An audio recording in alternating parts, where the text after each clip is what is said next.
What's up, Titans Nation? Welcome back to another episode of the Titans Traffic Update. I'm your host, Gannon Corley, and man, were the Tennessee Titans active on the first day of the NFL Draft. First of all, we're going to break down their selection at number 4 with Carnell Tate. The Titans then trade back up into the first round for edge rusher Keldric Faulk. We'll talk about that decision and then what the Titans are left with on day 2 now that they no longer have a second round draft pick. We're going to look at what happens now at pick number 69. Before we get started, please like and subscribe to the channel. Again, I'm trying to grow this show out to be what the fans ultimately want to talk about. So please, at the end of this episode, please go and comment. Let me know what you guys would like me to talk about next. And ultimately, again, we're going to grow the show out to where I want to do this live, talk about the things that you guys want to talk about in real time. And we're going to discuss this as a Tennessee Titans community, discussing our favorite NFL football team. But again, please make sure we're liking, subscribe, and sharing ultimately the show. Again, you guys can follow me not only here on YouTube, but you can follow me on TikTok at Titans Traffic Update. You can follow me on Twitter/X at Titans Traffic and Instagram at Titans Traffic Update on there as well. So again, before we get started, please go ahead and do that. Getting right into it. The Tennessee Titans have selected a wide receiver. Again, the Tennessee Titans have selected a wide receiver. Who would have thought? At pick number 4, the selection is Carnell Tate, wide receiver out of the University of Ohio State. Carnell Tate is 6'2", 192 pounds. He had 121 receptions, just under 1,900 yards and 14 touchdowns in his career with the Buckeyes. Just last season, his junior year, 51 catches, 875 yards, and 9 touchdowns. A relatively very productive season for the wide receiver. So, this came as a shock to me. I'm going to break this down, talk about what I like about the picks, what I don't like about the picks, and ultimately what I think the overall vision is for the Titans, and we will see how this is going to work out. Carnell Tate, again, plays bigger than what he is. He is a catch at the highest point. He's a contested catch wide receiver, can play X, can play Z, can be a big body slot receiver as well. So he can play all 3 positions that you would want for your wide receiver. So first and foremost, he is very versatile, can play all over the place. So I did not see this coming. Now, the first 3 picks of the draft went exactly how I thought it would go. It went Mendoza, David Bailey. I believe the smoke. I did not believe Arvell Reese was going. And then I told you guys in one of my short videos yesterday, I just did not believe in the hype anymore that Jeremiah Love was going to be a Tennessee Titan. If the Cardinals cannot find a trade partner, I truly believe that they were going to sit there and take Jeremiah Love. Rumor has it that's what the owner wanted to do, and that's exactly what happened. So the Tennessee Titans were left with a predicament. They could go with Arvell Reese, Sonny Styles, or potentially a trade back. I firmly believe that the Titans wanted to trade back. Again, they'll never come out and admit it, but I do believe that's what they wanted to do. Ultimately, it did not happen. They stuck and they picked at number 4, and Carnell Tate was the pick. Initially, I hated it. I am not going to sit here and act like I was happy about this. I hated the pick. If you would have asked me right after the draft, my graph grade F minus, F minus, F minus. Did not like it. I've had some time, settle down, think about this, and ultimately, I'll save my grade for last. I'll save what I'm ultimately going to give this draft pick. Where I'm going to go with this, okay? Ultimately, I think the Titans could have traded back and got him. And again, maybe they just did not have a trade partner and they were left with, you got to pick somebody. No one else is going to give you the value that you feel the number 4 pick is worthy. And you don't want to just accept anything. So again, I don't want the Titans just to accept a trade down just for the hell of it. You know what I'm saying? So ultimately, if you had a second pick, I would have much rather the Tennessee Titans have gone with Arvell Reese. I think that he is much more, again, can be that versatile player on the defensive side of the ball. You can have him be an edge rusher, sometimes plug him in as an off-ball linebacker.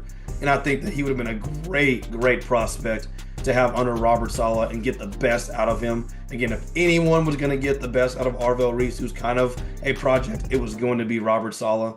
The Titans not only passed on that, but they passed on a potential generational type player in Sonny Styles at linebacker. Again, that's not who I wanted the Titans to take. So I'm glad that they did not go inside middle linebacker. But number 4 for Carnell Tate is too rich. Too rich. And I'll tell you exactly why. This is where I'm hesitant on this pick and where I was not very happy. I do not believe that Carnell Tate will ultimately end up being a superstar wide receiver, a bona fide number 1, could start on 95% other teams in the NFL draft. I do not believe that is what Carnell Tate is going to be at his best. I do believe that his floor is very high.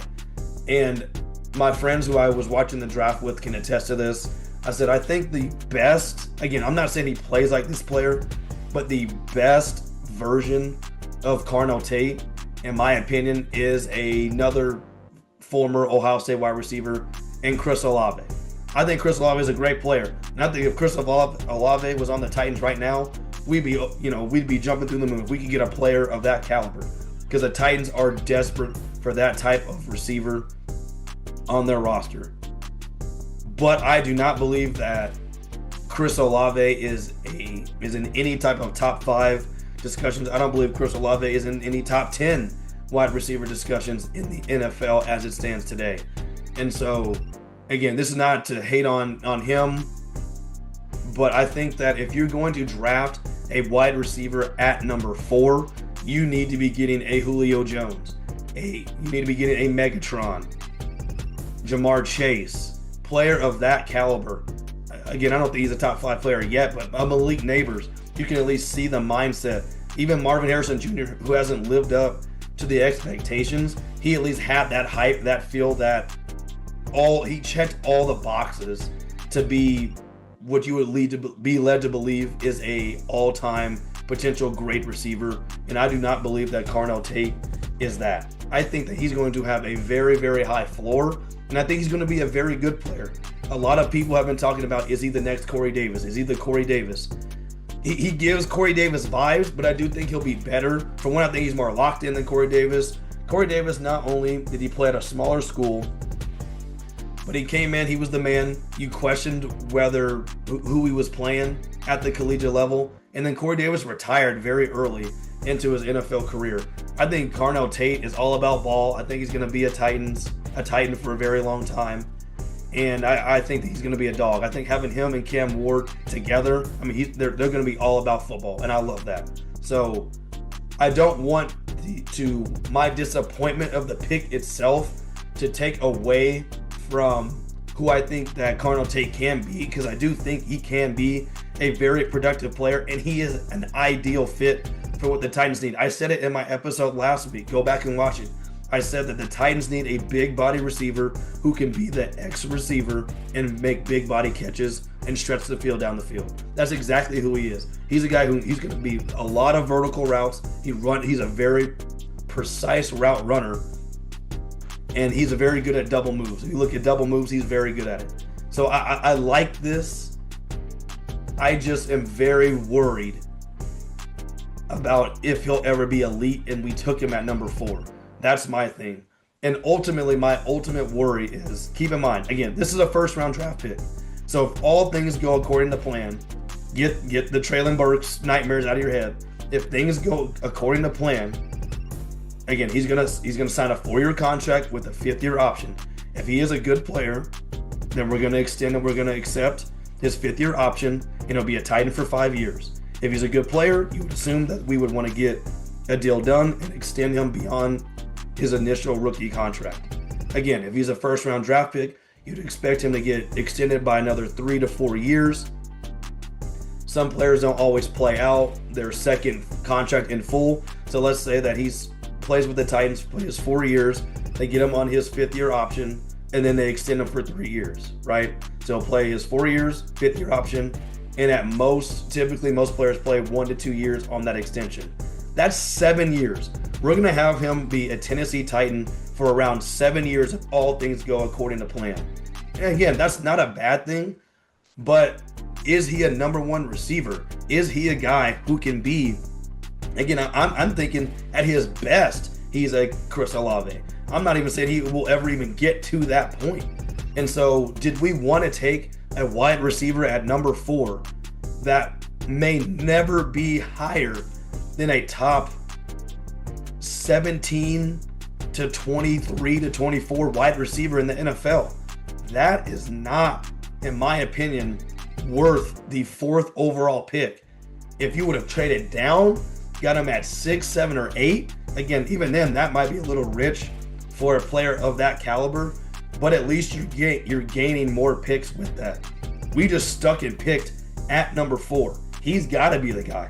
We're going to pay him to be the number 1 receiver if all things go decently. So, in the worst thing you want to do is be in limbo with a player like Carnell Tate. Say he's really good. Say he's a guy who's getting around. He's anywhere from 850 yards to 1,200 yards. Well, I'll back that down. 1,100 yards. That's a pretty good player. That's still not a top 5 receiver, even top 10 in today's world, a top 10 receiver in the NFL. And so I just worry about us being in limbo with Carnell Tate, because say he averages right at 1,000 yards, 1,050 yards over the next 5 seasons. Do we want to pay him like he's the number 1 receiver in the NFL? Because you guys know how this goes. The next person to get paid is who gets paid the highest. It's not about who's better or who's this. It's the next guy up. Do we want to pay I'm going to say Chris Olave. Do we want to pay Carnell Tate upwards of $35 to $40 million in 5 years? And again, that's going to be a discount in today's money because the NFL's salary cap is going to continue to go up. Jamar Chase is getting paid $40 million. You know, Justin Jefferson's getting paid that right now as well. But do we want to pay somewhere similar around that ballpark when it's our turn to pay him at the end of his rookie deal? $35 to $42 million for a guy who's not a top 10 receiver. That is scary. And I do not think that was worth the 4th overall pick. Again, he's versatile. I can see where the Titans, what they were trying to do. They're going for a guy who you can put at X. You can put him at Z, and you can have him go in motion. You can put him at slot. Take Wan'Dale Robinson out, or you can have him in together and go with a big body slot receiver for a certain package. He can fit in all of those. He's your deep ball. I'm sure everybody knows the meme. You know, F it, somebody's down there. You know, certain players down there. We used to say that. You know, I'm from Kansas City. You know, with Mahomes, he would say, F it, Tyreek Hill somewhere down there. In Nashville, we're going to say F it, Carnell Tate's down there somewhere. You know what I'm saying? That type of meme. That's what we're going to be saying. He's going to be the guy who's going to get a majority of the deep balls. He's going to be, again, the double move guy, and he's very good at it. He's a very smooth receiver. But I just do not know if he has that elite, almost franchise-altering type receiver traits. I just did not see that out of him. To me, he wasn't even the number 1 receiver in this draft. If everyone's healthy, I like Jordan Tyson, who went to the Saints at number 8. Again, that's a better slot for a guy like him. Again, Tyson has injury concerns. Carnell Tate's very, very versatile and very durable. That's rich. 4 is just so rich. So ultimately, I'm going to land at a B- for this draft pick. I cannot go higher. I even think I tweeted B. I'm trying to be optimistic. I'm really not trying to be a Debbie Downer here, but I can't go higher than a B-. And if you told me a C+, I'm not going to be mad at you. Again, the Titans were in a very prime position to take, in my opinion, any of the top 3 to 4 guys at the top of this draft. With Mendoza going number 1, the Titans were going to have a chance to draft David Bailey, Arvell Reese, Jeremiah Love, or Sonny Styles. any of those 4 players at number 4, you select any of them. Again, I wasn't as big on Sonny Styles, but I could at least understand why they would take him number 4. And again, Robert Saleh is the linebacker whisperer. You give him an elite talent. Again, I can't be too mad at that, even though that's not ultimately what I would have wanted. But to get none of those players, to get none of them, and you didn't trade down, I cannot give that anything above a B-. I can't. I literally cannot, guys. I'm sorry. I don't want to be a Debbie Downer. I want to be happy, but I cannot give it any higher than a B- as it currently stands. I just cannot. To not come away with any of the edge rushers at the top of the draft, to not come away with Jeremiah Love, in my opinion, the best player in the draft, to not even come away with the best defensive player in the draft in Sonny Styles, in my opinion. You didn't even get the second best defensive player, in my opinion, which is Caleb Downs. You want to talk about an out-of-the-box, type of pick? At least if they would have gone Caleb Downs, to me, he's the second best defensive player in this entire draft. So, again, it's just hard to justify taking a safety that high. But to me, there were 3, no matter what team they went to, 3 can't-miss players. That was Jeremiah Love, Sonny Styles, and Caleb Downs. No matter where they went. And the Cowboys, I do not like the Cowboys, but they got an absolute steal, in my opinion, at number 12 with Caleb Downs.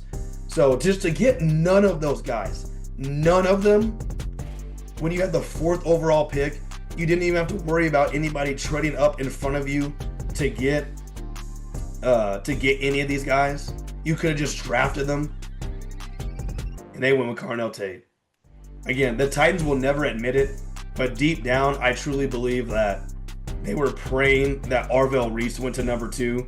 I think Jeremiah Love would have been the pick had he not gone at 3, but I think they really wanted David Bailey. I think if all things considered, if Reese went at 2 and Love went at 3, David Bailey would have been the pick at 4. They'll never admit it, but I truly believe that's what happened. I think once David Bailey went off the board, I don't think the Titans were 100% married to Arvell Reese. And they said, rather than reach on an edge rusher, at the very least, we are going to give Cam Ward some help. And I can't be too mad at that. That's why I calmed down. I'm not giving it an F. I'm not giving it a D. I even went C+ to a B-, and my official rating's going to be a B-. Because I can see that you're getting Cam Ward help. You do need a receiver, and he can play multiple positions. And again, if you just go off of just historic data, wide receivers from Ohio State are very good. Even Marvin Harrison Jr., a guy who we look at kind of a little bit of a disappointment, had 800 yards as a rookie, with inconsistent quarterback play on the Cardinals. So if Cam Ward can grow into the player we all believe he potentially can be with help from Brian Daboll, then you can start to see how this is going to get put together. But man, Carnell Tate at 4, I cannot go above a B-, and that even might be a little generous. I'm not even gonna lie to you guys. That might be a little generous. But I do think that his floor is very high. So I think there's a very small chance that he's a bust. Very, very small chance. But I am thinking very long term with this pick, which you have to at number 4. We are signing up for anywhere from 5 to 7 years of Carnell Tate, and I don't know if he'll ever be a top 15 receiver. That is what we're signing up for, and that is risky. So ultimately, that is why I am very nervous about picking him so high. But the Titans were not done. I thought that's what the majority of this show was going to be about. I was just going to go on and on, positives, negatives, all this and that. The Titans were not done. They said, no, we got something else for y'all. They trade back up into the first round, and they select edge rusher out of Auburn, Keldric Faulk. This is a guy who, in my own mock draft, I had him going anywhere from 15 to about 25, but really thought he was going to land somewhere around that 20 mark. I thought the Dallas Cowboys were going to take him at pick number 20. They ended up trading back with the Philadelphia Eagles of all teams. But I really thought that the Dallas Cowboys were going to be a team that they looked to take him, or just another edge needy team to take Keldric Faulk. but he started to slide in the draft, and the Titans traded back up, and they're excuse me, and they're able to get him at pick number 31. Now again, for those who don't know, Keldric Faulk, again, like I said, edge rusher out of Auburn. He's 6'6", or around about 175 pounds. He had 109 total tackles during his career at Auburn, 19 and a half tackles for loss, 10 sacks, and 6 passes that were batted down. The reason why Faulk was not in that original group of the guys that were at, in the top 10, top 15 of the draft is because just the production was not there. Again, 10 total sacks in 3 years at Auburn. That is not a lot of sacks. And I think a big part of it is he's a tweener. He's not a speed rush guy. He's a really good edge setter. He's good in run defense. And he can play, he's another versatile guy. He can play inside and outside. So you can put him next to Jeffrey Simmons, next to John Franklin Myers if they need a break. You can put him on the inside and he can be productive there as a run defender. And then you can also kick him outside and be that edge rusher, and he can be a stand-up edge. He can do both. He's just one of those guys that is good at a lot of things but not great at anything. He's just not great at anything outside of maybe run defense. But again, we need pass rushers on the Titans. And so that's why I think a lot of teams decided to pass on him, because he is a project. He's a little bit of a project, but he's young. He just turned 21 years old. So the Titans are certainly not in, win Super Bowl now mode. So you can afford to take a year or two to develop him into the guy that you truly want him to become. And so I like this pick because not only do the Titans, they didn't give up a ton. Again, the Titans gave up pick number 35, 66, and 101. So they gave up their original second round, third round, and fourth round pick to move up to pick 31, but they also gained 31, 69, and 165. So again, they're going to gain and they traded with the Buffalo Bills. So they gained the Buffalo Bills third round pick number 69, and they gained the Buffalo Bills fifth round pick at 165. So again, the Titans basically moved up 4 spots into the first round and only traded back 3 spots in the third round. So that in a vacuum, there is a very good process. That is a very good process. Because again, you would rather move up more into the better players and only move back less with worse players. Does that make sense? They moved up 4 spots in the first round and moved back only 3 spots in the third round. That's good process. Now, it came with a caveat. Now, they gave up pick 101, which is a pick I was really excited about for the Titans, because I really thought that they would want to hang on to that pick and use that because it's the first pick of the third day of the NFL draft. But they had to give that up. So there's a massive gap. The Titans are, after they draft at pick 6, again, they basically used their second round pick, their 35th overall pick, they moved up to 31. They will not draft again until 69 as it stands for now. And then after they pick at 69, they will not pick again until 142 into the 5th round. So the Titans were like, hey, we're going to move up. Let's go get our edge rusher now. Let's not wait. Maybe someone else is going to draft him. And now you have 5 years of control with Keldric Faulk. So again, I like that. I do understand. I used to question that all the time when I was younger, but now I get it. Now that I've kind of understand how contracts work, the money aspect of it and all things of that nature, it does make more sense to move up and take a guy at the very end of the first round rather than take him super high at the very beginning of the second round, because now you have a 5th-year option in there. Say Keldric Faulk becomes an amazing player. You would much rather prolong having to pay him top edge rusher money than you would once his 4-year contract's over. Is pay him now, or you're going to trade him or franchise tag him or something. Now, once you can kind of see what kind of player he's going to be, you have that 5th-year option to, you can choose to, of course, to accept it or decline it. And now you have all of the, you have all of the control with how you want to build out the rest of his contract, if you want to hang on to him. So again, very, very good process for this selection. Keldric Faulk, again, he's going to be a guy that is going to take some time. I mean, he's going to be a starter right away. I do wonder, now that we have him, what their plan is for Femi. Is he going to be that Sam linebacker, that off-ball linebacker that can go into an edge position, but still be in Robert Saleh's 4-3 defense, be that other Sam linebacker that drops back into coverage and then also blitzes and does all those types of things. Think for those who play Madden, you have one linebacker who typically blitzes more often than the other one if you go into a 4-3, or you have one linebacker that is more in pass coverage. Again, that's going to be Cedric Gray, the will linebacker, and then whoever you have middle linebacker. Those are the guys. They're going to be mainly in coverage, while Femi Oladejo is going to be more of the guy who blitzes if they choose to keep him or chooses to put him in that Sam linebacker role. But I do wonder how they're going to piece this together. But in a vacuum, Keldric Faulk, Jermaine Johnson, Jeffrey Simmons, John Franklin Myers. That is an elite front four. That is elite. Again, the Titans have holes all over their roster. That is where they are elite. That is elite. Because again, I think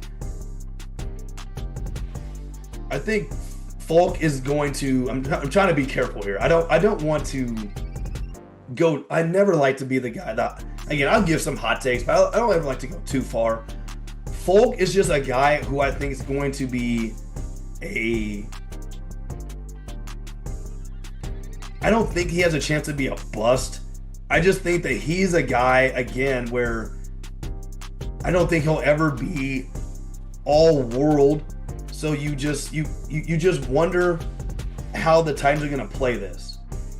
But again, you don't have to now. You didn't take him at the top of the draft. So if he doesn't turn out to be a Max Crosby, a TJ Watt, Myles Garrett, Von Miller, you didn't use him at number 4. And so you won't have to pay him like that unless he just becomes an absolute all-world player. And at that point, great, right? And so Robert Saleh, I can see the appeal. Robert Saleh is going to get his hands on him and really be able to mold him into what they want him to do. I think what I'm seeing a lot from Mike Borgonzi so far with these draft picks is he is big on versatility. He is big on, you can do this, but you can also do that. That's what we're seeing now from Mike Borgonzi. Because you take Femi Oladejo, a converted linebacker, or a linebacker converted into an edge rusher, didn't get to play a whole lot last year, but again, very much a raw project. Kevin Winston Jr. can play both sides. He can be a strong safety, he can be a free safety. He can do both. He's going to be that guy who's going to be a big nickel. He's going to be in big packages where he can kind of be that pseudo linebacker. That's what Kevin Winston can do, but he can also play in the back and be your free safety as well. So Kevin Winston can play both safety positions. Femi Oladejo has linebacker history while also being an edge. Carnell Tate can play all 3 wide receiver spots. And then Keldric Faulk can also play inside and outside as a pass rusher.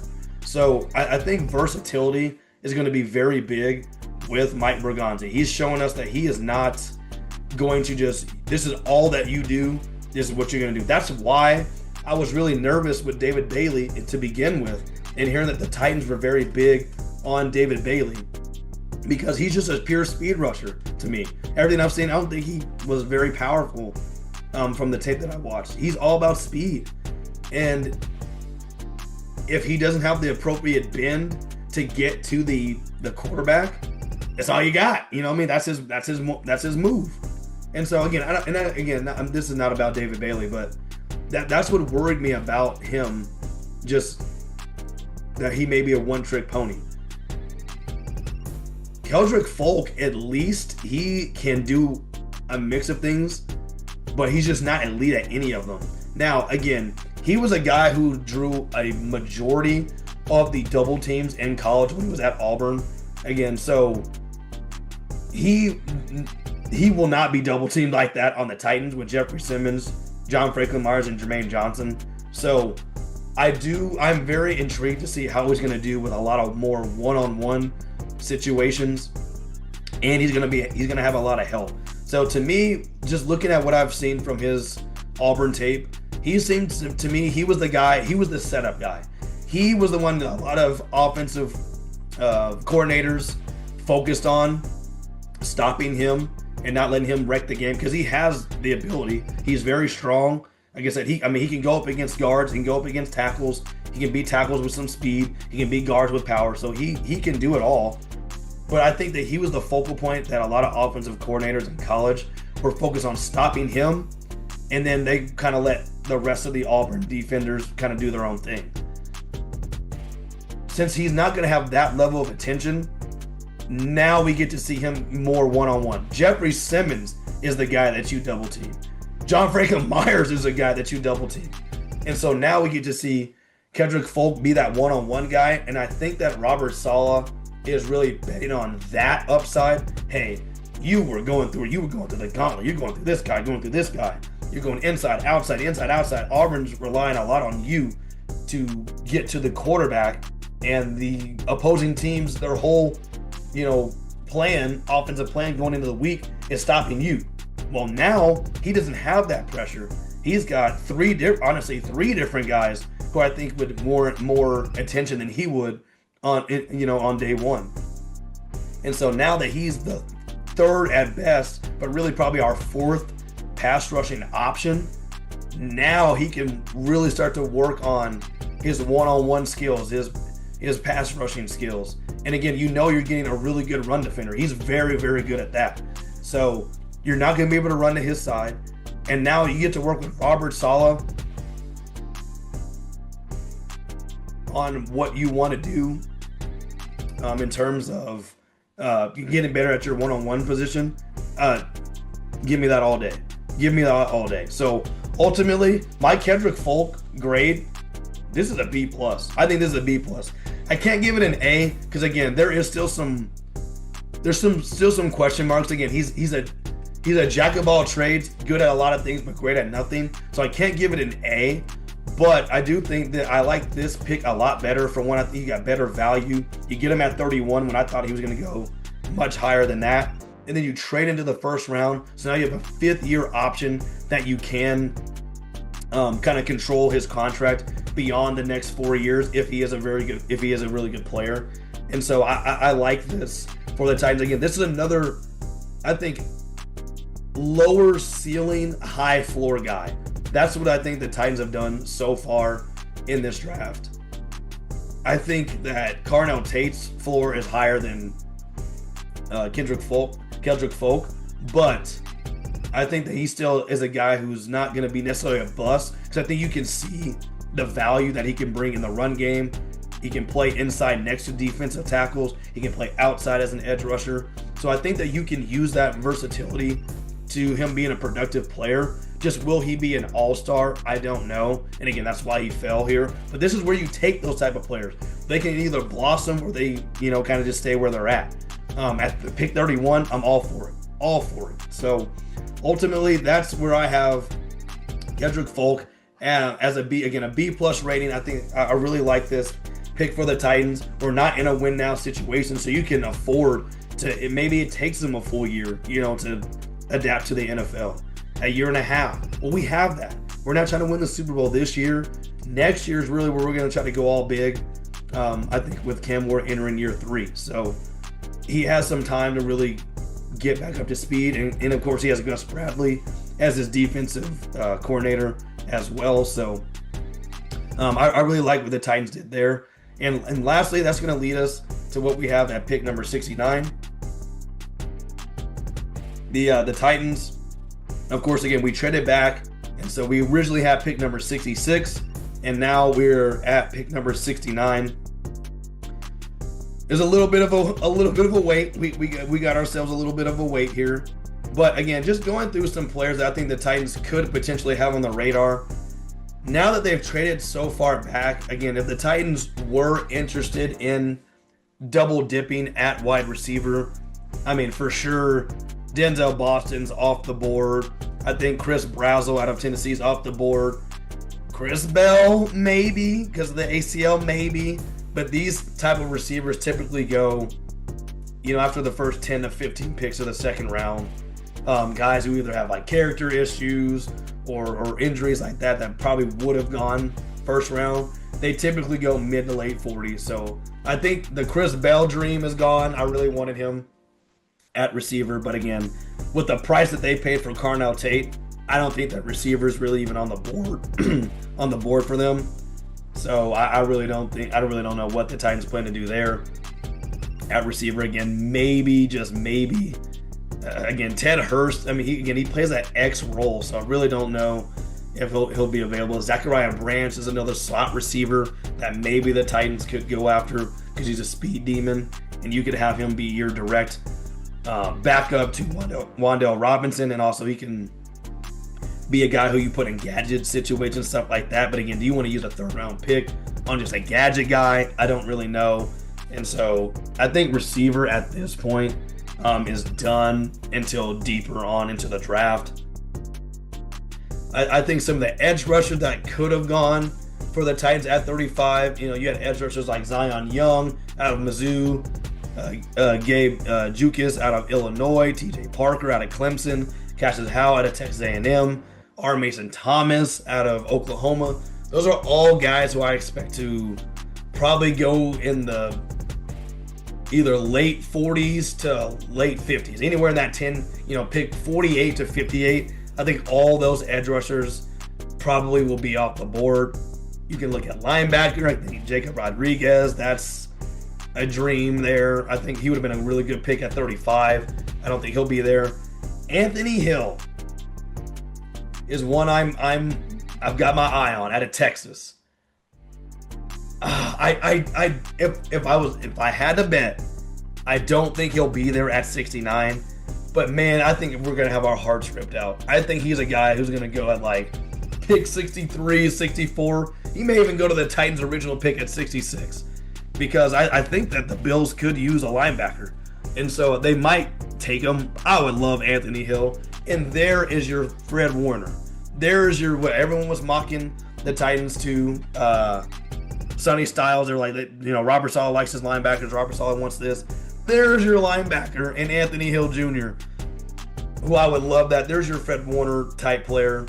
I just don't think that he'll be there. And so, just trying to be transparent with you guys, level set you guys. I know a lot of people are like, we can get this guy with this guy. A lot of these guys are going to go. Again, there's a reason why we wanted them, right? Trading Stukes, I thought that would be a guy the Titans could potentially have traded up for. Into the first round maybe, and so I don't think he'll be there anymore. There'll be some cornerbacks. Is going to be cornerback, interior offensive line, and a non-premium position. So again, I told you guys, I think safety is still very much on the board. I think tight end now could maybe be on the board. Running back, my potential Mike Washington Jr. situation. Mike Washington Jr. at 69, I like that. That's your future running back right there. That's still helping Cam Ward. But we're looking at cornerbacks like Julian Neal, Keontae Scott, Davidson Igbinosun out of Ohio State. That's what you're looking at right now. Keith Abney, I don't really think the Titans would be after him anyway, but he's a guy who could be around there. Could the Titans double up at edge? I don't know. You have DDS, Danny Dennis Sutton out of Penn State. You have Romello Height, who I mocked in my ideal mock draft. I had Romello Height going to the Titans at pick number 66. Again, that was before, obviously, we took Keldric Faulk. Could they double up? Maybe. But I really think that at pick 69, nice. This is interior offensive line play. And again, you're going to have guys like Jake Slaughter out of Florida be in play here. Connor Lew, that might be too, I think he's going to go before 69 now. Maybe they have a chance for him, but I don't know. Pregnon's gone. Basantis is gone. It's going to be slim pickings. Jennings Dunker maybe is there. But again, you're playing with fire. Logan Jones, maybe. Logan Jones probably will be there. Again, 69 might be a little too rich for him. Going back to linebacker, I'm just looking at guys who could be available. Josiah Trotter out of Mizzou. I really like him. He struggles in coverage, but a very good tackler. Very good instincts. I like him. Malik Muhammad is a guy another cornerback out of Texas. Kyle Lewis, linebacker out of Pittsburgh. That's one to watch. That's one to watch there. Skylar Bell is another receiver. Good to go. Eli Stowers, a tight end. Again, I think it's Gunnar Helm season, so I would prefer the Titans not to take a tight end. Personally, Devin Moore, cornerback out of Florida. You guys know I'm a Gator. I would love that for the Titans. At 69, I think he's a very good cornerback. Will Lee out of Texas A&M. Jonah Coleman's another running back who I think the Titans could be looking at. But ultimately, if I had to put my foot on it, I think interior offensive line, either a guard or a center. Again, the Titans need a starter at both. They need a starting center and a starting right guard. So I think getting one of those guys at pick 69 in the third round is probably the best way to go about building your roster. You get your receiver for Cam Ward. You get your project edge rusher, who Robert Saleh is banging the table for. And then you get a starting offensive center or guard. That's 3 starters right away. 3 guys you're going to plug and play, and they're going to be your starters for the next 4 years. So I think that you can get away with a center at 69 and still be a starter, but not much more than that. Again, I don't anticipate the Titans trading back for any reason. If anything, I think the Titans would trade back up into the 4th round, and I think that's really why the Titans made that deal with the Bills. They knew that they were making a big jump from 101 to 142. Again, they gained pick 165, but they won't be able to draft again until 142 as it stands now after the 69 pick. And so I think that what they plan to do is they're going to take, probably best player available, maybe best interior offensive lineman available at 69, let the rest of day 2 go out, and then when they come back, they're going to sit there and scout the board real hard, because again, the Titans have pick 142 and 144, so they have 2 picks at the very top of the 5th round. You probably can package those 2 deals together, and then you go and get a player at pick like 115, 120, 125, maybe. Even then, that might be too close. They may be able to get higher than that. But probably back somewhere into the one teens, anywhere from 113 to 119. If you package those 2 deals together, so that way you get you get 2 firsts. You skipped on the second, but then you get a 3rd round pick, a 4th round pick, and then you gain a 5th round pick from the Bills. So then you go picks 1, 31, 69, we'll say 115-ish, and then you go 165. So that way your big gap, your biggest gap is going from 115 to 165. That way you're not having a huge 69 to 142, almost 100 picks in between. That's too much to me with how much talent is still available at that point in the draft. So pick 69, and then probably packaging 142 and 144 to move up. Maybe even they package 142 and 165 and get into the 120s or 130s. You know what I mean? Move up just a little bit higher if there's a guy that they still like in there, and then you can turn around and immediately pick at 144. I'm cool with that as well. So the Titans go, draft who they're going to draft tomorrow at 69, and then they go 125 to 130, and then draft again at 142 or 144. Then all of a sudden, again, you get a player in 2 1s, a 3, a 4, a 5 at the top of the 5th round. Excuse me. All of a sudden, and then you're back to where you're at before. Then you have a pick at 184 at the end of the 6th round. Then you have a pick again at 194 in the 6th round. And so again, you have back-to-back. And then again, if that gap is too much, say again, like I said, say they package 142 and 165 and move up to 125, and then they draft at 144, you can package 184 and 194, your 2 6th-round picks, and move up into the 150s or 160s. You know what I mean? That way, you just want to mitigate the long gaps as early as possible in the draft. So you don't want to go too far. The only time you probably want to have a gap is, from the top of the 6th round to the 7th round. You know what I mean? So if they can package those two draft picks at the end of in the middle of the 6th round, and then move up back into the 5th round, I can see the Titans doing something like that. So then you get 2 firsts, a 3rd, a 4th, and 2 5ths, something like that. And again, I'll be able to break this down on my next episode about what they do after the pick in day 2. But ultimately, again, guys, let me know what you guys think. What are your guys' grades? What you would like me to discuss on my next episode. Again, once the Titans draft in day 2, I will have another episode out reacting to what they do at pick number 69. And then ultimately what I think they should do again for day 3. Did some of it here. But again, Carnell Tate, Keldric Faulk, B- for Tate, B+ for Faulk. Obviously, right now that rates out to a solid B for the Titans.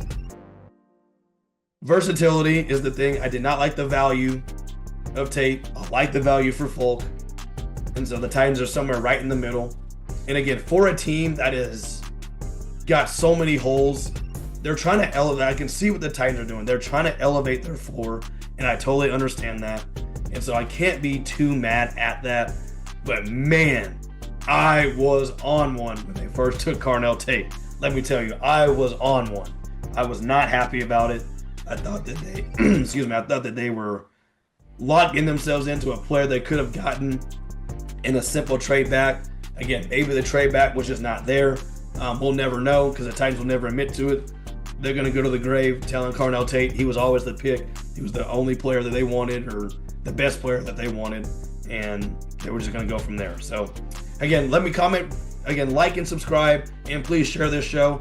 Let me know down below what you guys would like me to talk about next. Again, the more people we start to get to this, the more I can do this live. We can talk about this in person together, and then we'll do this out. So obviously my voice is going out just a little bit, but I promise to be a little bit better for you guys tomorrow. And I'll have another episode for you guys after the day 2 pick for the Tennessee Titans. So again, let me know what you guys think. Again, follow me on my socials. As always, tighten up, baby.